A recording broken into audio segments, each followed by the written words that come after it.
everyone! Welcome back to my channel. It's your new girl here in Dumaguete, and today we are going to visit the most unique places here in Valencia Negros Oriental.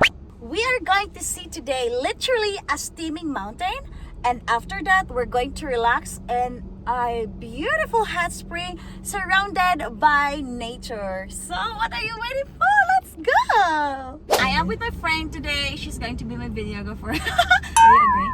Oh, pwede. Yeah, she's from Kamankalan and she visited me today. We're excited to see Sulfur Vent, right? Oo.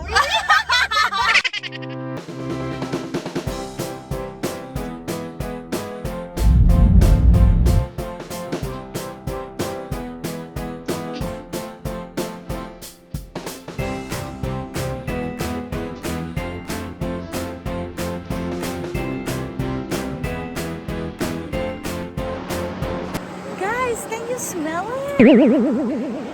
It's boiling. It completely smells like a rotten egg.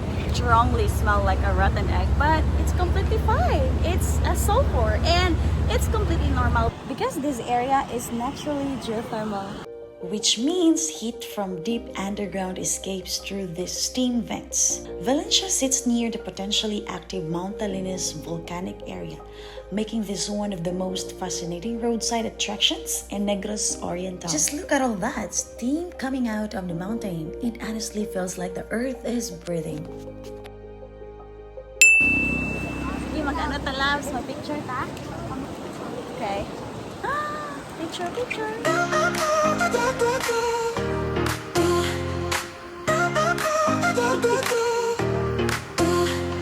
Dreams.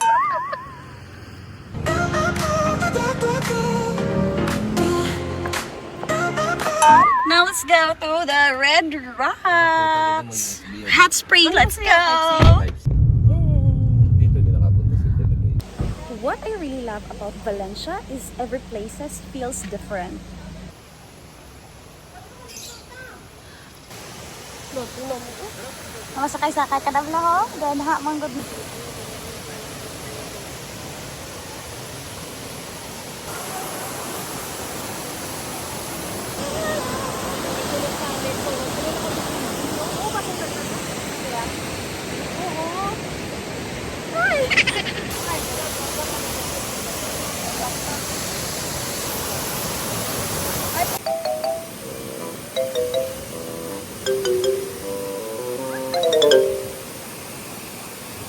Karon na suksok ka.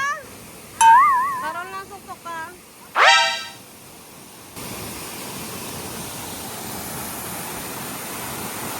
Hi guys! Welcome sa vlog ni Miss Kay Alipara!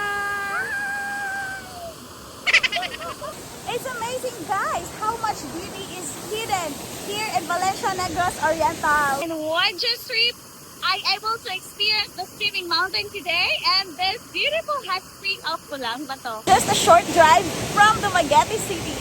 So guys, if you love my adventure today, please don't forget to subscribe my YouTube channel and hit the notification bell so that you would be notified in my next video. Bye!